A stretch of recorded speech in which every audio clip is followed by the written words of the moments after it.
Olá, sejam bem-vindos ao nosso podcast. No episódio de hoje, nós vamos abordar perguntas e respostas sobre fitopatologia. Como convidada, nós temos a professora doutora Alana Carini, que também é coordenadora da UEA. Hoje ela compartilhará conosco um pouco sobre fitopatologia. Então vamos lá. Boa tarde, professora Alana, tudo bem com você?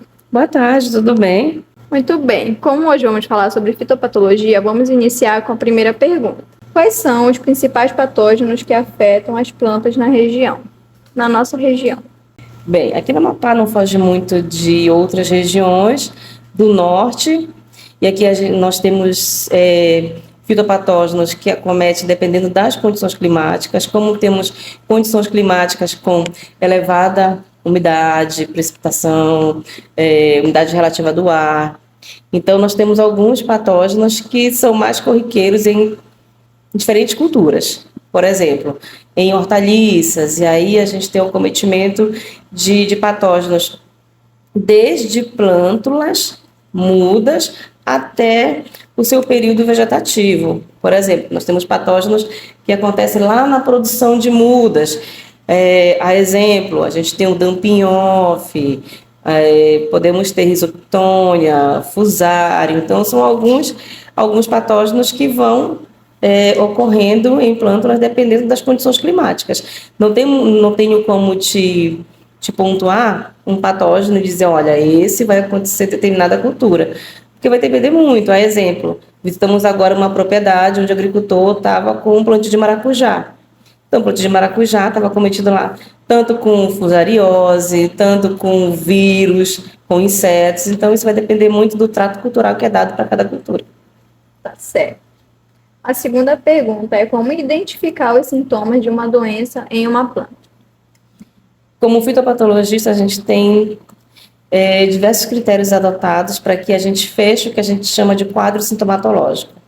Então, para que a gente feche um quadro sintomatológico, primeiramente a gente realiza o que a gente chama de anamnese das plantas, que é identificar a origem dessa planta, procedência, de onde esse material vegetativo veio e se esse material é um bom material genético para que ele possa ser propagado, multiplicado, e depende do tipo de patógeno. A gente não tem como fechar um quadro sintomatológico se, por exemplo, vamos lá, como eu vou identificar um sintoma, por exemplo, de uma doença que a gente chama de antracnose, antracnose em frutos, que também tem folhas. Em frutos, como é que a gente vai caracterizar isso? Então, é muito recorrente a partir de necrose dos frutos, por exemplo. Os frutos, eles ficam com manchas no seu mesocarpo. Então, existem várias características que não tem como eu fechar na hora. Então, em fitopatologia, a gente sempre aconselha que todo material possa ser levado para um laboratório fitopatológico, uma clínica fitopatológica, para que a gente consiga fazer o que a gente vai chamar dentro do laboratório de um postulado, que é chamado de postulado de Cook. O postulado de Cook, a gente leva o material genético, isola esse material, faz lâminas, observa em microscopia eletrônica e, posteriormente, através dessa lâmina, eu identifico esse material, ou através de bibliografia, ou através de internet, ou muitas vezes eu já conheço esse patógeno, e aí depois eu faço a reprodução desse material em material sadio. Se a planta apresentou o mesmo sintoma da planta que estava doente, essa planta sadia, aí eu fecho o que eu chamo de quadro sintomatológico. E aí eu entro com medidas de sanidade para essa planta, aí medidas curativas. O que são as medidas curativas? São os produtos que eu vou prescrever. Sabe, o médico não prescreve para você medicamentos, então o fitopatologista também, o agrônomo vai prescrever para essa planta um medicamento. E dependendo do patógeno, aí ele vai ver se é um vírus, se é um fungo, se é uma bactéria, se é o fitoplasma. Dependendo do micro-organismo, eu prescrevo de acordo com o tipo de micro-organismo que contrato. Sobre o fruto que a senhora disse que a doença pode afetar, qualquer fruto ou tem um fruto específico, tem uns que não, pode ser qualquer um fruto? Qualquer um. Né? Esse tipo de fungo que eu falei, em especial a antracnose, ela é mais recorrente tanto em campo, a exemplo, o maracujá. Às vezes o maracujá cai no solo e eu tenho no solo mais de 80% desses micro-organismos podem ser causadores de doenças em plantas, e aí esse fungo está no solo, ele acabou afetando o fruto, fica com manchinhas, né? Já viram umas manchinhas? Então aparecem lá as manchinhas, aí o que eu vou fazer? Eu levo para análise. Algumas vezes eu estou no supermercado, eu vou lá na gôndola do supermercado, eu vejo aquela banana mais escurecida, eu vejo aquele mamão já com aquelas manchas, né? Mofo, aquele mofinho que a gente fala que é branco. E aí eu tenho que ter, e geralmente isso é o visual, a gente compra muito pelo visual do supermercado, né? Eu olho assim, tá bom. Tá bonito. Mas aí o que eu faço? Eu sou a multiplicadora desse fungo, porque na hora eu vou amassar o fungo, ai, deixa eu ver se tá bom, deixa eu ver se tá maduro. A minha mão vai estar cheia de esporo. Aí o que eu fiz? Peguei numa outra que tá sadia. Eu passei o esporo, peguei no outro, passei no cabelo, passei na boca, passei em tudo. Entendeu? Então acaba que eu mesmo posso ser um meio de propagar esse micro-organismo. Eu tenho que ter muito cuidado ao observar fruto, a compra de fruto.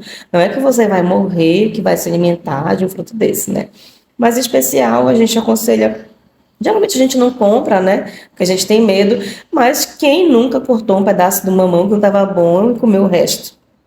Então, muitas pessoas já fizeram isso, né?